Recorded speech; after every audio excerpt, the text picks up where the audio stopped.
하나님께서 우리 교회를 지금까지 여기까지 49년 동안 인도하셨습니다. 모든 영광 하나님께 돌립니다. 다시 한번 우리 박수로 하나님께 영광 돌리겠습니다.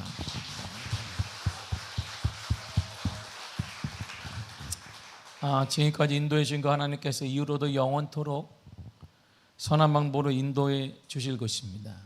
또한 지금까지 수고하고 헌신하며 기도함으로 교회를 지켜왔던 모든 성도님들께 주님의 은혜가 가득하기를 원합니다. 더욱 강하고 복된 은혜가 임하기를 간절히 축복합니다. 이제 49년을 맞이해서 50년을 바라보는 우리 미아교회가 다시 새로워지고 더 큰 활동과 사명을 감당하고 다음 세대까지 주님 오시는 그날까지 세워져 영광 돌리는 교회가 되기 위해 함께 오늘 은혜를 나누고자 합니다. 오늘은 법궤에 대한 얘기를 하고자 합니다. 법궤를 통한 하나님 우리에게 원하시는 사명, 원하시는 뜻을 다시 깨닫고 다시 복음으로 일어나 하나님께 나아가는 귀한 삶과 교회가 되기를 간절히 축복하는 마음으로 말씀을 전합니다. 이스라엘에게 법궤란 하나님의 교회라고도 하고 언약궤라고도 합니다. 시내산에서 하나님께서 계시로 모세가 제작한 것이 법궤입니다. 출애굽기 25장 10절 이하에는 그 교회의 수치에 대해서 정확히 지름에 대해서 나오고 가로, 세로, 높이가 나옵니다. 그리고 그 교회를 만드는 제목은 무엇으로 만들어야 하며 구성물은 어떻게 구비되어야 하는지를 정확히 말씀해 주고 있습니다. 그 법궤의 크기를 오늘날 우리가 센치로 환산하면 114cm, 68.4cm, 높이가 68.4cm예요. 우리 생각보다 법궤는 크지 않습니다. 우리 생각보다 법궤는 무거운 것도 아닙니다.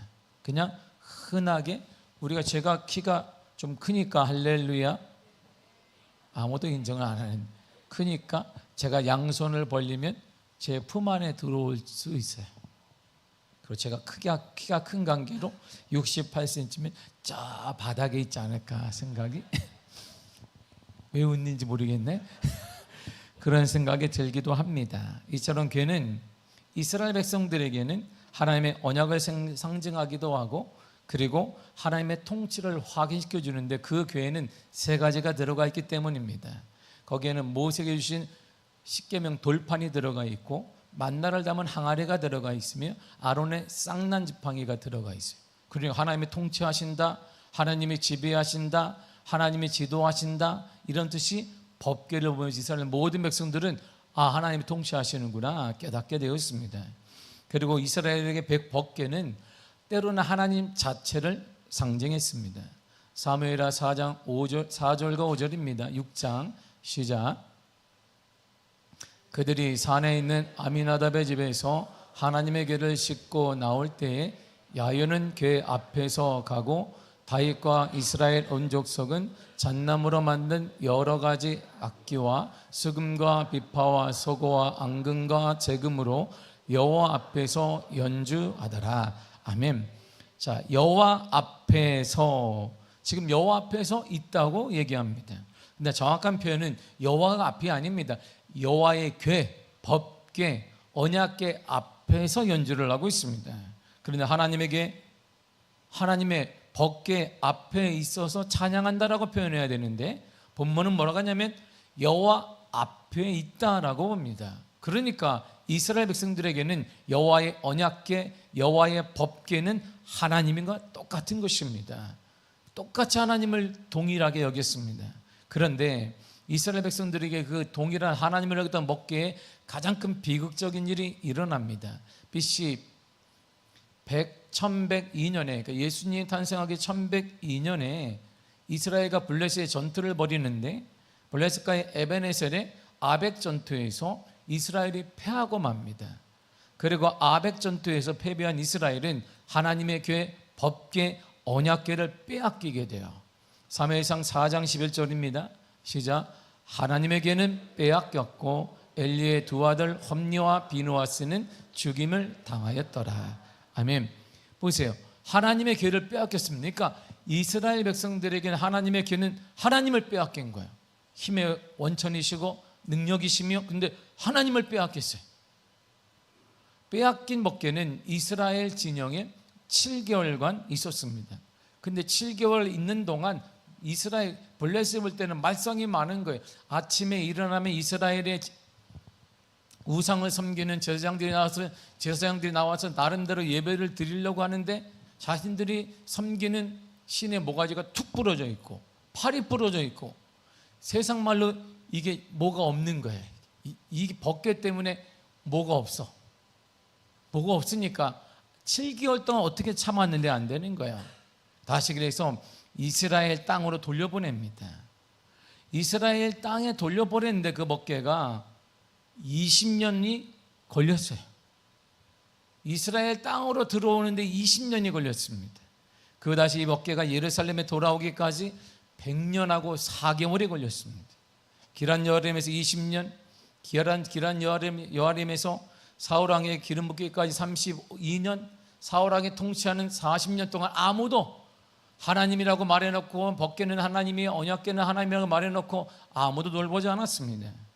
그리고 오베네돔 집에서 3개월을 거쳐 총 104개월 동안, 그리고 기란 여아림 이스라엘 땅에서 예루살렘으로 돌아오기까지 99년 9개월 만에 예루살렘에 돌아오게 된 거예요.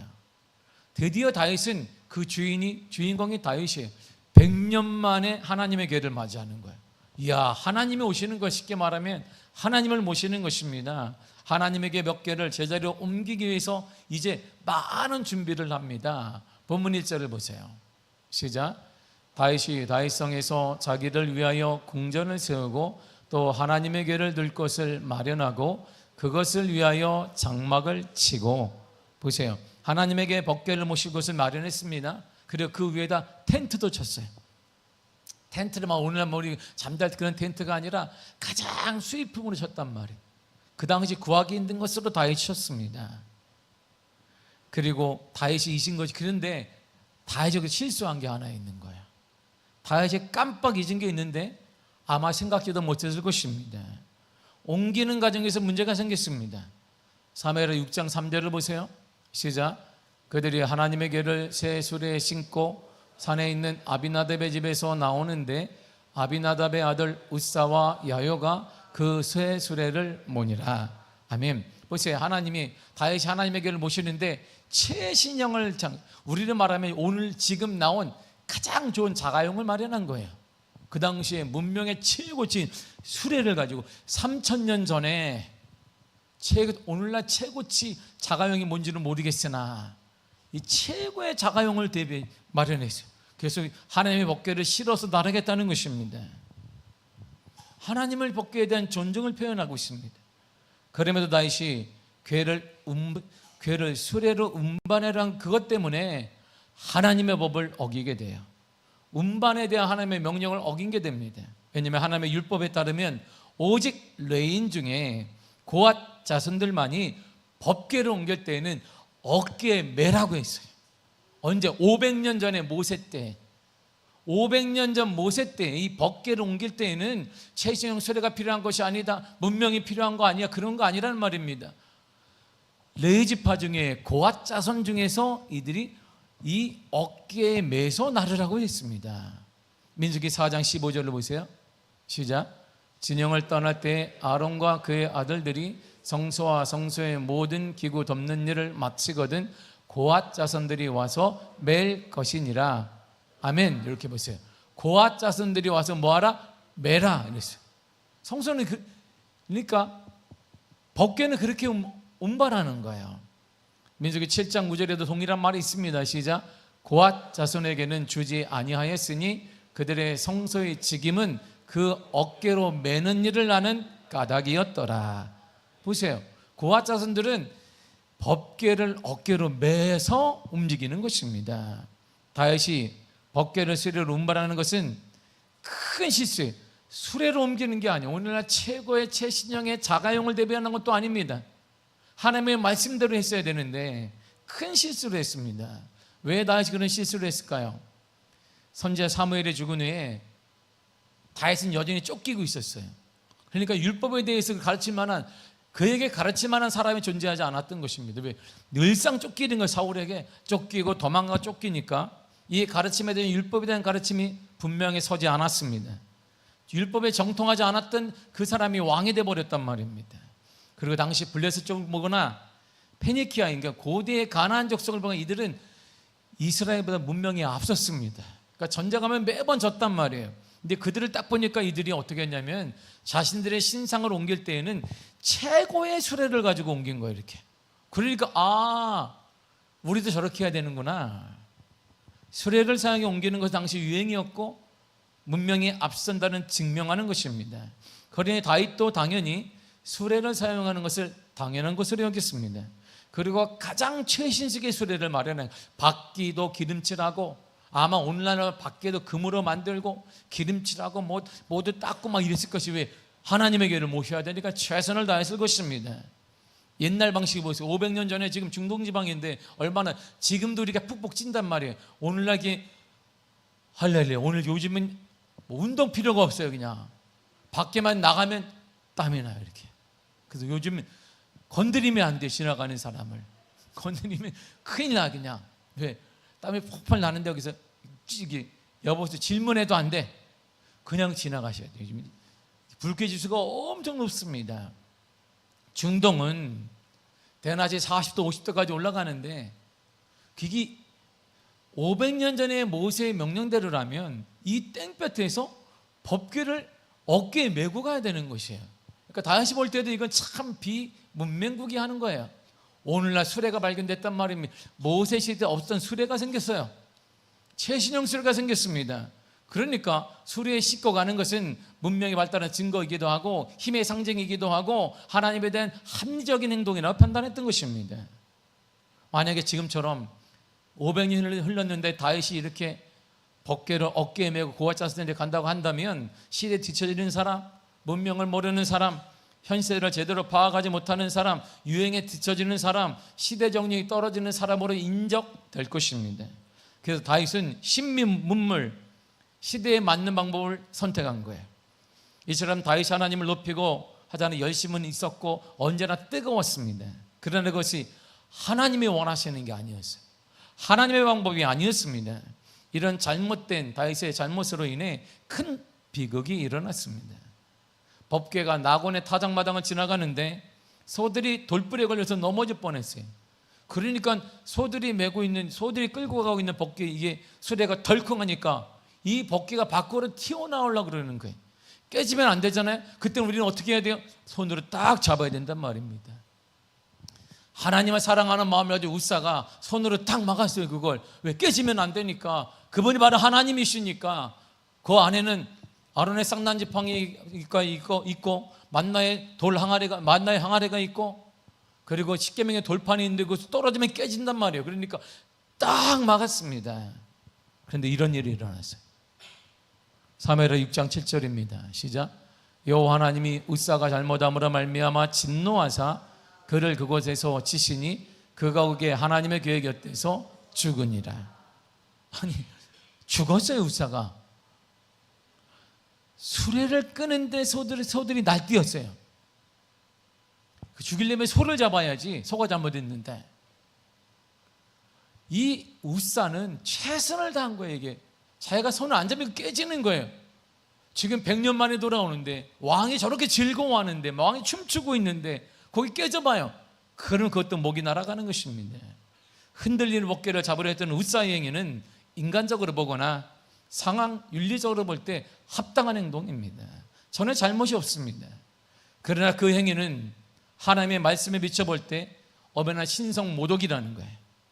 왜냐하면 하나님께서 성경 여러 군데에서 법궤의 신적 특성을 말씀하셨고 우사는 알고 있기 때문이에요. 레위지파인 우사는 정확히 배웠기 때문입니다. 하나님께서 레위 자손 중에 심지어 고앗 자손일지라도 법궤를 만지지 말라라고 명령하셨습니다. 민수기 4장 15절입니다. 시작. 성물은 만지지 말라, 그들이 죽으리라. 그거 알고 있어요. 레위지파니까 배웠단 말입니다. 만지지 말라, 죽으리라. 또한 법궤는 하나님의 임재의 상징물입니다. 거룩한 것이기 때문에 들여다보는 것도 허락되지 않았습니다. 민수기 4장 20절을 보세요. 시작. 그들이 잠시라도 들어가서 성소를 보지 말라, 그들이 죽으리라. 보는 것도 허락하지 않았습니다.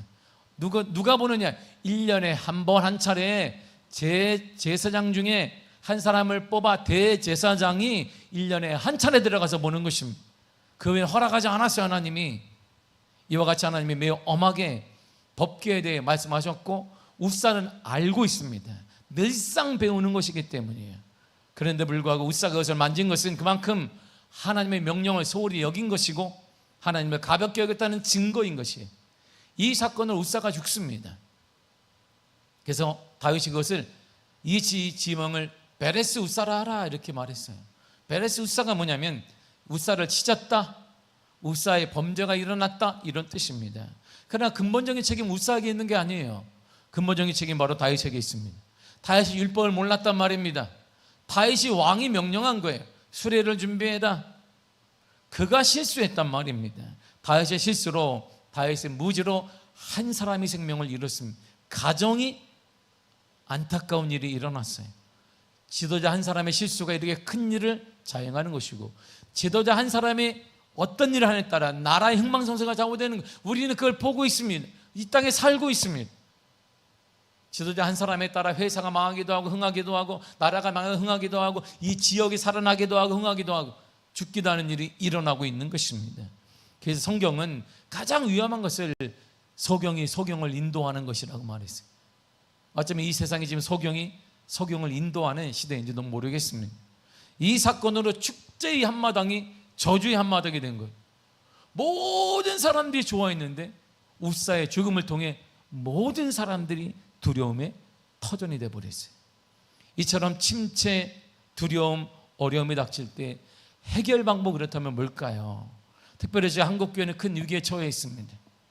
비단 이것은 한국교회만의 문제는 아닙니다. 이런 어려운 시국에 우리 미아교회가 49년을 맞았습니다.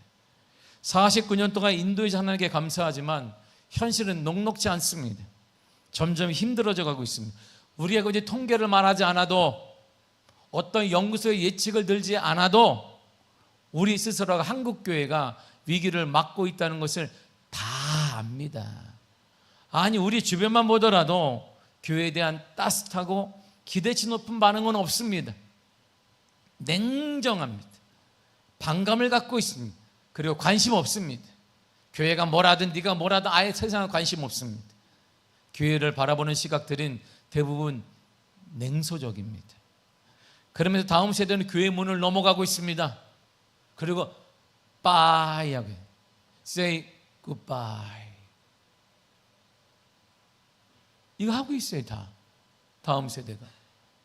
우리가 뭐 예배를 드리고 뭐 우리끼리 좋네 막 아이고 좋아라 기뻐라. 다음 세대는 다 영적인 가나안을 넘어버리고 있습니다. 그렇다고 우리 또한 흔들림 없는 신앙으로 굳세게 믿음을 지키는 것도 아닙니다. 그런 면에서 본다면 한국교회 그리고 우리 신앙인들 또한 큰 위기를 맞고 있습니다. 이런 위기를, 난국을 돌파하기 위해 참된 소망으로 살아갈 수 있을까 고민하게 되는 것이죠. 웃사의 죽음으로 잔치가 비극으로 끝났어요. 다윗을 포함한 모든 이스라엘 백성들은 두려움에 떨고 있습니다. 정리도 못해요. 그냥 다 도망가 버렸어요. 제자리에 다 가버렸습니다. 슬금슬금 죽음의 자리를 피했습니다.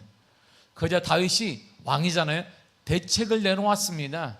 비상대책을 내놨어요. 사무엘하 6장 10절이에요. 시작. 여호와에게를 옮겨 다윗성 자기에게로 메어가기를 즐겨하지 아니하고 가드 사람 오베데돔의 집으로 메어간지라. 아멘. 그 위대한 다윗이 이걸 대책이라고 내놓은 거예요. 문제가 법궤니? 예. 그러면 법궤 옮기는 거 멈춰. 아니 100년 만에 들어온다고 보세요. 100년 4개월 만에 들어온다고 지금 다윗이 한 게 뭐예요? 여기 법궤를 둘 장소도 마련하고 수입품으로 텐트도 치고 여러 가지 해놓고 법궤 때문에 문제가 딱 생기니까 법궤가 문제야? 그리고 멈춰라. 그만하면 없던 일로 하자. 그리고 죽음을 가져온 그 문제 법궤를, 그거는 내가 살고 있는 다윗성 예루살렘은 못 들어온다. 그래요. 나는 피해를 당할 수가 없다. 이게 대책이라고 내놓은 거예요. 그래 놓고 보니까 저 시골 마을 변두리에 보니까 레이지파 중에 법궤와 성물을 담당해서 고아자손에 살고 있네. 그게 바로 오베데돔이에요. 그 집에 맡겨라. 거기에 맡겨버렸어요. 우리가 알고 있는 그 위대한 다윗이 문제 해법이라고 이걸 내놓았습니다. 문제를 뭐 하자는 거예요? 덮어버리는 거예요. 이렇게 우리가 거래 가는데 변이 있어요. 그럼 어떻게 해야 돼요? 도망치지 다. 우리가 교회를 걸어가는데 교회 앞에 변이 누가 쌌어. 그럼 어떻게 해야 돼요? 도망치지. 제가 우리 교회 처음 왔을 때 우리 교회가 되게 어두웠습니다. 라이트가 없었어요. 알다시피. 그리고 아침만 되면 이게 끔찍한 일이 많아요. 지금 생각했던 막 이렇게 끔찍한 일이 많아. 누가 와서 이게 뭐, 그리고 CCTV가 그때는 CCTV만 있고 저장하는 게 없어요. 누가 왔는지를 확인해. 그냥 우리 거기가 붙여놨어. CCTV 작동 중. 근데 작동을 볼 사람이 아무도 없어요. 왜? 어디 있는지 본체가 어디 있는지 모르기 때문에 저게. 그리고 불이 안 들어와요, 우리 교회가. 그리고 아침이 되면 거기다 누가 큰 것도 싸놓고 서민들 막 싸놓는 거예요. 내가 보니까 그리고 내가 너무 당황스러운 거예요. 이게 서울 한복판에서 이런 일이 있구나. 이 깨끗한 미아동에서, 할렐루야, 질서를 잘 지키는 서울시 최고의 동네 미아동에서 말이에요. 어떻게 이런 일이 있냐고. 미아동에 사는데 지금 이걸 담임 목사님 내가 어떻게 감당이 안, 나도 그렇다고 내가 생각을 많이 했습니다. 그걸 종이로 그냥 이렇게 살짝 덮어놓고 누군가 와서 치겠지 하고 기다리자. 어느 성도가 와서 치겠지. 아무도 안 쳐. 아무도 안 쳐. 지금 다윗이 그거 한 거예요. 거리에 변이 있는데 그냥 흙으로 딱 덮어놓은 거, 아니면 종이 한 장 딱 덮어놓은 것입니다. 다음에 누가 지나가든 누가 밟든 상관이 없는 거예요. 다윗에게는. 그가 뭐하든 덮어만 놓으면 되는 거예요. 이 정도면 나도 괜찮은 거야. 그냥 지나가는 사람이 숱해. 나는 덮어라도 놨다. 그리고 누군가 밟아도 괜찮은 거예요. 나는 안 밟으니까. 나는 어디 있는지 아니까. 이게 다윗이 대책을 내놓은 거예요. 문제가 자신에게 영향을 주지 못하게 차단한 것입니다. 그러니까 내가 살고 있는 성은 안 돼. 변두리에 나다. 그렇게 준비했던 다윗이 이걸 대책이라고 놓았습니다. 그 문제가, 그 법궤가 오베데돔의 집에 가든 누구에게 가든 나 자신에게는 오지 않으면 된다는 것입니다. 그런데 그 법궤와 함께를 했더니, 그래서 이게 어쩌세요? 오베데돔의 집에 갔어요. 그랬더니 놀라운 일이 일어나는 거예요. 법궤가 갔더니 오베데돔의 집에 복을 받고 그 온 집이 복을 받기 시작했습니다. 사무엘하 7장 1절에 또한 이렇게 말합니다. 시작. 여호와께서 주위의 모든 원수를 무찌르사 왕으로 궁에 평안히 살게 하신 때에, 사무엘하 7장 11절입니다. 시작. 전에 내가 사사에게 명령하여 내 백성 이스라엘을 다스리던 때와 같이 아니하게 하고 너를 모든 원수에게서 벗어나 편히 쉬게 하리라. 아멘. 법궤가 들어온다면 일어난 거예요. 이게. 이처럼 법궤 언약궤는 평안과 축복과 원수에 대면서 승리하는 등의 역할을 했습니다. 이런 능력과 기적이 있습니다. 그래서 다윗은 정신을 똑바로 차리고 다시 법궤를 옮기기 시작한 거예요. 안 되겠다. 이 축복을 오베데돔에다 가져가서는 안 되겠다. 갔더니 그도 복을 받고 집이 받으니까 내가 받아야 되겠다. 그래서 다시 법궤를 옮기기 시작하는데 방법이 달라졌어요. 처음과 방법이 전혀 다른 것입니다. 전혀 다른 방법으로 접근하게 되었습니다. 본문의 2절을 보겠습니다. 시작. 다윗이 이르되 레위 사람 외에는 하나님에게를 맬 수 없나니 이는 여호와께서 그들을 택하사 여호와의 궤를 메고 영원히 그를 섬기게 하셨음이라 하고. 아멘. 레위 지파는 성전에 가는 일을 담당하는 지파입니다. 근데 첫 번째 방법과는 완전히 다른 방법을 제시해요. 첫 번째는 어떻게 했어요? 최신 유행인 수레를, 최신형 수레를 이용했습니다. 옮기는데, 근데 이번에 보세요. 궤를 메라 이렇게 말하는, 500년 전에 모세가 얘기한 대로 궤를 어깨에 메라. 그리고 레위 지파 외에는 손대지 마라. 법궤를 메서 움직이라는 것입니다. 완전히 아주 오래된 방식으로, 투박하고 문명화되지 않은 방식으로 땡볕에 중동 지방에서 세련되지 않은 방법, 유행에 뒤떨어진 방법을 고집하게 됩니다. 그리고는요, 한술 더 떠서 이렇게 말합니다. 3절을 보겠습니다. 시작. 다윗이 이스라엘 온 무리를 예루살렘으로 모으고 여호와의 궤를 그 마련한 것으로 메어 올리고자 하여. 아멘. 보세요. 이스라엘 백성들 대표자를 모았습니다. 그리고 예루살렘에 그가 법궤를 모시게 마련해 둔 것으로 옮기겠다고 합니다. 방법이 뭐예요? 메어서 올려야 한다. 수레는 안 된다는 것이에요. 메어 올려야 한다는 것입니다. 그런데 다윗은 여기서 멈추고 또 한 걸음 더 나가서 이렇게 말해요. 본문의 12절입니다. 시작. 그들에게 이르되 너희는 레위 사람의 지도자이니 너희와 너희 형제는 몸을 성결하게 하고 내가 마련한 것으로 이스라엘 하나님 여호와의 궤를 메어 올리라. 아멘. 몸을 성결하게 해라. 너희 누구야? 지도자. 너희 누구야? 레위 사람이라는 거야. 너희는 누구다? 레위 사람이다. 정체성을 얘기하는 정체성. 여러분은 누구입니까? 여러분 누구예요? 그리스도인이지. 그리고 이렇게 말합니다. 레위 사람답게 살아라. 이렇게 말해. 우리에게 이렇게 말하는 거예요. 그리스도인이라면 그리스도인답게 살아. 이 말을 하고 있는 거예요. 그리스도인이라면 그리스도인답게 살아야 될 거 아니냐. 레위 사람이냐 너희들이? 그러면 몸을 정결하게 해라. 몸을 정결하게 하라. 이러한 정결의식은 500년 전에 모세가 얘기한 거야. 시대가 많이 흘렀잖아요. 근데 여전히 성결하라고 고리타분한 방식을 취합니다. 지금 아무게 막 가면 되는데 뭘 그걸 성결하라고 말하십니까? 지금 내가 교회만 나와주고만 감사해야지 무슨 뭐 교회 나올 때 뭐도 안 된다 이거 입으면 안 돼 저것도 입으면 안 된다. 제가 한인교회 할 때 늘 한인교회 담임할 때 제가 늘상 광고하게 있어요. 성도 여러분, 여성 성도 여러분, 이거 나시 입고 오지 마. 입고 와서 찬양을 이렇게 다 가지는 거야.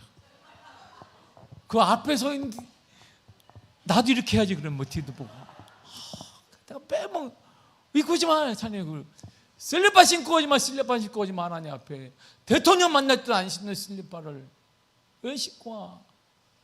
근데 내가 나와준 것만 해도 감사해. 몇 년 전, 2000년 전에 얘기를 하시냐? 오늘 이 얘기하는 거예요 지금. 응? 그래서 매번 그렇게 하지 마라. 응? 그거 하지 마세요. 제가 한인교회 때 매번 가졌어요. 그러면 손을 이렇게 하든지 손 들 때 이렇게 해라. 이렇게 들지 말고. 근데 뭐 보저 들어 이렇게 막 주를 찬양 뭐 이렇게 막 뒤집어져 막 이렇게 뒤집어지면 배꼽도 보이고 다 보여. 그냥 주여 내가 이러니 주님이 얼마나 좀 주님 눈을 감았을 것이야. 이렇게 막 응? 옛날 방식이라는 거예요. 지금 맞지 않는다는 거예요. 지금 다윗이 500년 전의 얘기를 하고 있는 거예요. 500년 전 얘기를 무슨 성결하게 내가 이게 든 것만 해도 어느 때는 이 땡볕에서 내가 이게 어깨 맨 것만 해도 다행이지 무슨 뭐 땀을 줄줄 나는데 성결하게 해라. 몸을 정결하게 해라.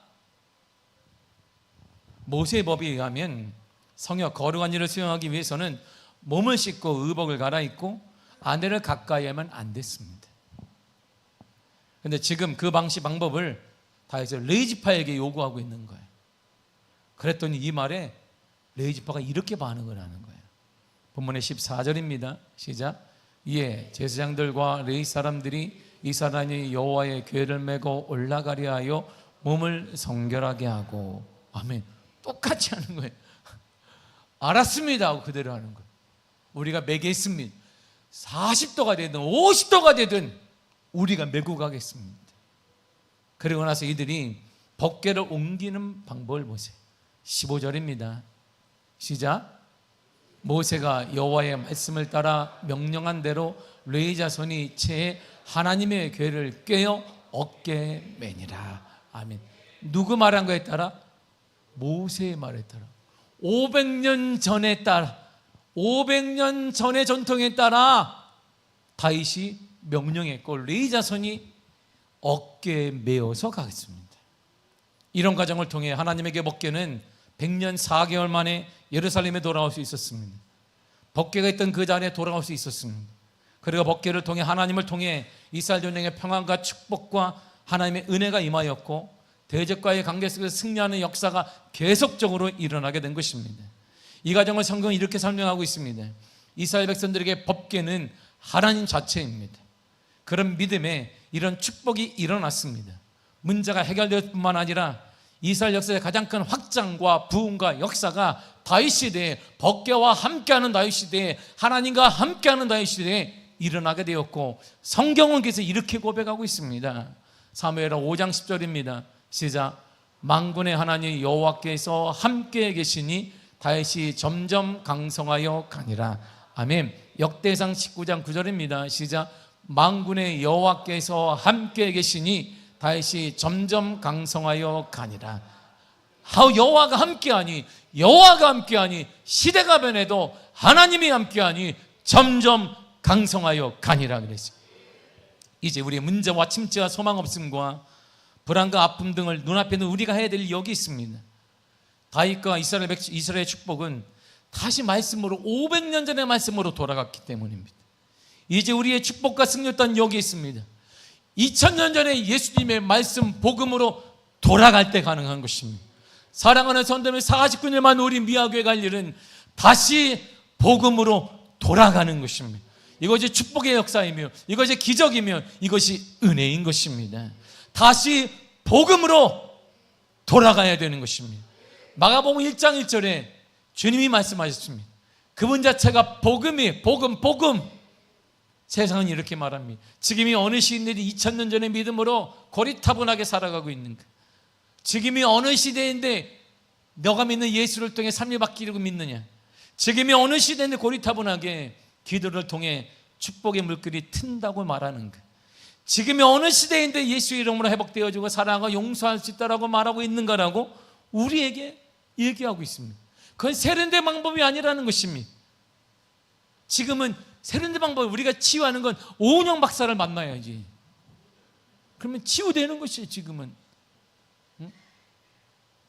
그리고 우리 집 강아지가 아프면 우리 식대로 하면 돼. 강용욱이 어디 갔는데? 그분을 만나야 치유가 되는 것이지. 응? 뭐 거기서 기도를 하고, 어느 시대인데 기도를 하고, 그러니까 고리타분한 말 듣고, 그러니까 고리타분하고 이렇게 된 거라고 세상에 말해주고 있어요. 요즘 흔히 말하는 엣지가 없는 사람들이 그리스도인이라고 말해요. 이 엣지는 탁구 경기에 나와요. 탁구를 탁 치면 요 기퉁에 탁 스쳐가, 이걸 엣지라고 그래요. 여기 기퉁이 끝, 여기 엣지입니다. 엣지. 여기. 그래서 요즘에 탁구 나오잖아요. 동메달 땄는데 탁 치면 여기 살짝 스치면 이겨요. 그러면 인사를 한단 말이에요. 미안하다고요. 엣지 된 거예요. 여기 기퉁에 스쳤기 때문에 승리하게 되는 것이잖아요. 모서리 이런 뜻이에요. 강렬한 뭐 이런 뜻입니다. 아슬아슬한 상황을 빗대어서 얘기할 때 엣지라고 말을 쓰는데, 우리나라는 좀 다르겠습니다. 우리나라의 엣지다 말하면 멋지다, 쿨하다, 센스가 있다, 독특하다, 뚜렷하다 이런 뜻으로 쓰여요.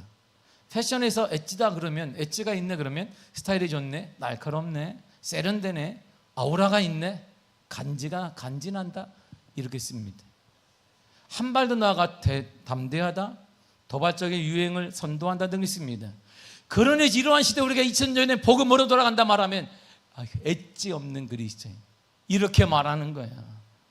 지금도 엣지 없는 무리들이라고 하는데, 우리는 어쩌면 그들이 원시시대 사람들로 취급할지도 모릅니다. 세상 부적응자들로 대할지도 모릅니다. 상식이 없는 사람들이라고 말할지도 모릅니다. 함께하지 못할 사람들로 말할지도 모릅니다. 제가 묻습니다. 여러분, 제가 이렇게 묻습니다. 그들이 여러분을 자유롭게 해줍니까? 그들이 여러분의 그 긴급하고 어려운 문제를 해결해낼 능력을 가지고 있습니까? 정말 그들이, 여러분들의 손가락질하는 그들이 여러분들의 상처를 치유해 줄 수 있습니까? 아직도 다윗처럼 하나님의 말씀 방법과는 상관없이 문명과 세상의 흐름에 따라 멋진 새 수레를 만들고 있습니까? 성공이라는 것, 연봉이라는 것, 남들에게 더 아름다운 뭐라는 것, 거기를 만들기 노력하고 있습니까? 지금 열심히 이렇게 쌓아가고 있는데 편안하십니까? 우리가 살 길은, 여러분의 미래가 열리고, 여러분들의 학업과 취업과 결혼 등의 삶이 열리고, 여러분들의 자녀의 미래의 삶이 안정적이 되며 하나님의 축복 가운데 열려지는 것, 우리 교회가 사는 길은 거기에 있는 것이 아닙니다. 다시 복음으로 돌아가는 것입니다. 예수 그리스도에게 돌아가는 것입니다. 왜냐하면 우리는 그분 한 분으로 충분하기 때문이고, 그분 한 분 때문에 49년을 버텼기 때문에 이제는 버티는 교회가 아니라 부흥하며 성장하며 나아가는 교회로 변화될 것입니다. 요한복음 15장 5절이 이렇게 말해주고 있습니다. 시작. 나는 포도나무요 너희는 가지라. 그가 내 안에 내가 그 안에 거하면 사람이 열매를 많이 맺나니 나를 떠나서는 너희가 아무것도 할 수 없음이라. 아멘. 예수님을 떠나서는, 복음을 떠나서는 아무것도 할 수 없는 존재, 바로 그 존재가 그리스도인이고 사람이라는 존재예요. 반대로 예수님과 함께하면 무엇이나 할 수 있는 존재, 바로 그 존재가 사람이고 그리스도인입니다. 사랑하는 성도 여러분, 예수 그리스도 한 분이면 충분합니다. 여러분의 그 문제도 그분 한 분이면 충분합니다. 49년의 우리 교회도, 50년을 맞고 100년을 맞을 우리 교회도 그분 한 분으로 충분합니다. 충분합니다. 그분이 바로 복음이십니다. 그분이 바로 복음입니다. 제가 돌아오는 22일 날 통합측에 이제 연합수련회를 인도를 해요. 계속 하루 종일 인도하는데, 그 교회를 제가 처음으로 뭐 이름만 제가 알았습니다 하다가 계속 연락이 와서 준비 상황만 하다가 제가 무슨 교회인데 이렇게 나를 이렇게 계속 전화를 해. 저 부목사입니다. 다른 때는 또 부목사인데 다른 부목사가 무슨 교회가, 조그만 교회가 이렇게 뭐 쳐봤더니 조그만 교회가 아니야. 부목사가 두 줄이야. 이렇게 부목사 두 줄이야. 응? 두 줄로 돼 있어. 부목사들이. 많게도 많다. 뭐 떼거지로 이렇게 많냐. 근데 그 교회 역사를 보고 놀랐어요. 1946년에 창립을 됐어요. 그 교회. 근데 46년이면 내가 자랑을 했거든. 뭐라 하냐면 우리 교회가 49년 됐습니다. 이렇게. 뭣도 모르고 자랑을 했지. 그러니까 그 담임 목사님이 부목사님이 뭐 보고서를 올려야 된다는 거예요. 뭐 자기 쭉 명단에 뭐 목사님 제가 홈페이지를 봤습니다. 근데 예. 그 제가 이렇게 올려도 될까요? 담임 목사님 보고 그러시라고. 우리 교회가 제가 49년 된 교회 담임 목사님. 그렇게 딱 했지. 뭣도 모르고. 근데 그 교회를 지난 금요일 날 홈페이지에 딱 들어갔다. 46년도에 창립했으면 몇 년이?